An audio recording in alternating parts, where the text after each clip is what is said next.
Hey guys, Assalamu alaikum. Welcome back. If you're new here, I am Mehshoo. Welcome to my channel. Many of you requested about this makeup tutorial. I created this look how you can make this eyeshadow more wearable and classy. So if you're ready, let's begin. सो यहाँ पे जो है आप आज देख सकते हैं कि आज मैंने मिंट ग्रीन एंड गोल्ड को मिक्स करके आज ये आई लुक क्रिएट की है।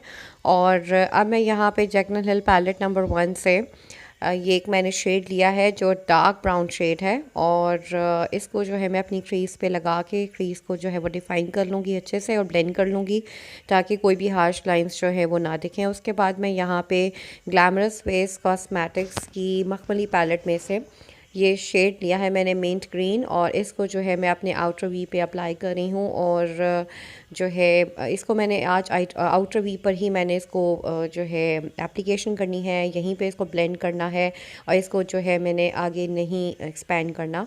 और उसका रीज़न ये है कि आज हम लोग जो हैं वो 2 शेड का ब्लेंड बना रहे हैं। अब यहाँ पे दूसरी तरफ मैंने जो है इसी ग्लैमरस फेस कॉस्मेटिक्स की ही पैलेट में से मैंने यहाँ पे एक लाइट गोल्डन शेड लिया है और इसको जो है मैं अपनी हाफ़ जो है इनर कॉर्नर वाली साइड पे जो है वो अप्लाई कर रही हूँ।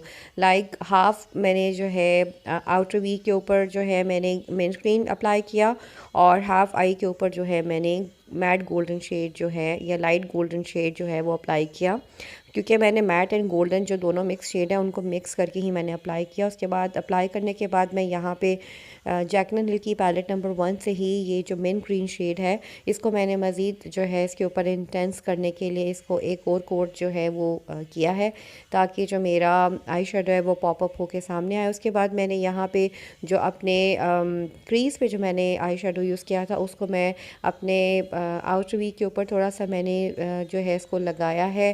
थोड़ा सा मैंने यहाँ पे वार्म क्रिएट किया है थोड़ा स्मोकी इफेक्ट के लिए, बट नॉट दैट मच।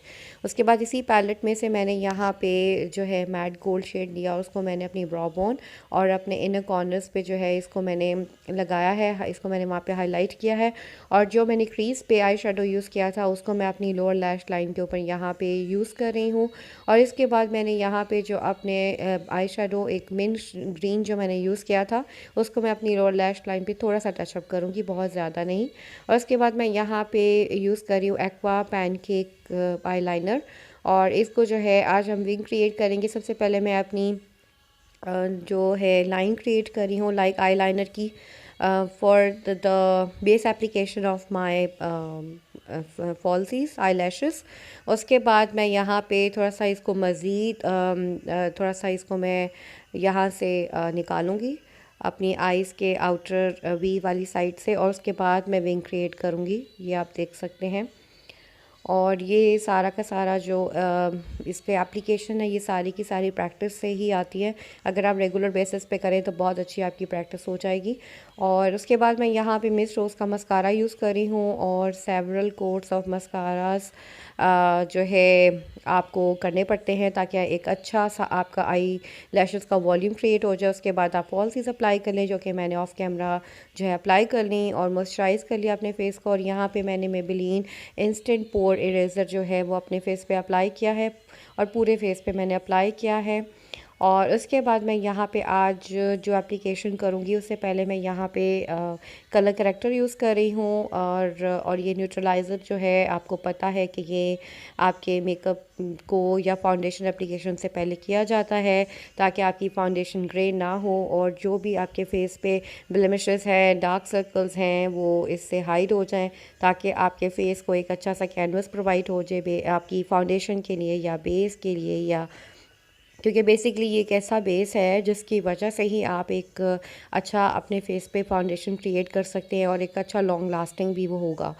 यहाँ पे मैंने F1 यूज़ की है विद मसरत मिसबा की Mmsilk फाउंडेशन। बहुत ज़्यादा रिक्वेस्ट थी मुझे और मुझे भी इसका रिव्यू जो था करना था, डैट इज़ वाई मैंने इसको बाय किया। और उसके बाद आज मैं इस दोनों की मिक्स करके एप्लीकेशन कर रही हूँ।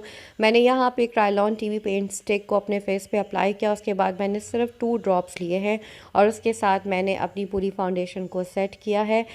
ये सिल्क फाउंडेशन के बारे में ये रॉन्ग कंसेप्ट जो है वो मैंने बहुत ज़्यादा देखा है कि बोला जाता है कि ये ऑक्सीडाइज होती है और फ़ौरन से हो जाती है और 30 मिनट्स के बाद होती है। ऐसा बिल्कुल भी नहीं है। 30 मिनट्स के बाद वो नहीं फेसेस पे ऑक्सीडाइज होती है जिन फेसेस पे स्वेटिंग ज़्यादा होती है और जिन फेसेस पे एप्लीकेशन करने के बाद प्रॉपर तरीके से उसको जो है लॉक नहीं किया जाता फाउंडेशन को। तो अगर आप ये सारे के सारे प्रोसीजर्स जो हैं मेकअप के अगर आप जान लें तो आपकी फाउंडेशन जो है वो ऑक्सीडाइज नहीं होगी। क्योंकि अगर आप 3000 रुपीज़ जो है इन्वेस्ट करते हैं किसी एक अच्छी फाउंडेशन पे तो आप उसके लिए ऐसे रिव्यूज़ नहीं दे सकते जो कि उसके लिए नेगेटिव जाते हैं। सिल्क फाउंडेशन का रिज़ल्ट अच्छा है, नो डाउट बहुत अच्छा रिज़ल्ट है, कवरेज भी इसकी बहुत अच्छी है। बट ये ऑक्सीडाइज सिर्फ ऑयली स्किन वालों के लिए ज़्यादा होती है। तो अगर आपको ये मेथड्स पता है कि आपने किस तरीके से अपने फेस को जो है वो सेट करना है तो बेहतर तरीके से आप इस फाउंडेशन को जो है वो लॉक कर सकते हैं। यहाँ पे मैंने जो है कंटूरिंग करी हूँ और कंटूरिंग करने के बाद मैं अपने फेस को मज़ीद थोड़ा सा पाउडर के साथ सेट करूँगी। बट मैंने पहले स्टेप में भी फाउंडेशन के बाद इतना ज़्यादा पाउडर यूज़ नहीं किया और इस जो है कंटूरिंग के बाद मैंने पाउडर इसलिए यूज़ किया था ताकि मैंने जो कंटूरिंग किया है उसमें मैं अपनी कंटूरिंग को हाईलाइटिंग जो है उसकी अच्छे तरीके से या शार्प हाईलाइटिंग जो है वो दिखा सकूँ और नीट दिखा सकूँ। दैट इज़ वाई मैंने की। जैसे कि मैं यहाँ पे अंडर आई एरिया पे करूँगी और इसके बाद मैं यहाँ पे ब्लशर यूज़ करी हूँ और हाइलाइटर और लिपस्टिक जो थी वो मैंने ऑफ कैमरा यूज़ कर ली थी और मैं डिस्क्रिप्शन बॉक्स में सारी की सारी जो है वो डिटेल्स आपको बता दूँगी। सो आप उसको जो है वो वहाँ पे देख लीजिएगा। And here is the completed look. I hope you enjoyed this tutorial. Please let me know in comment section if you enjoyed it.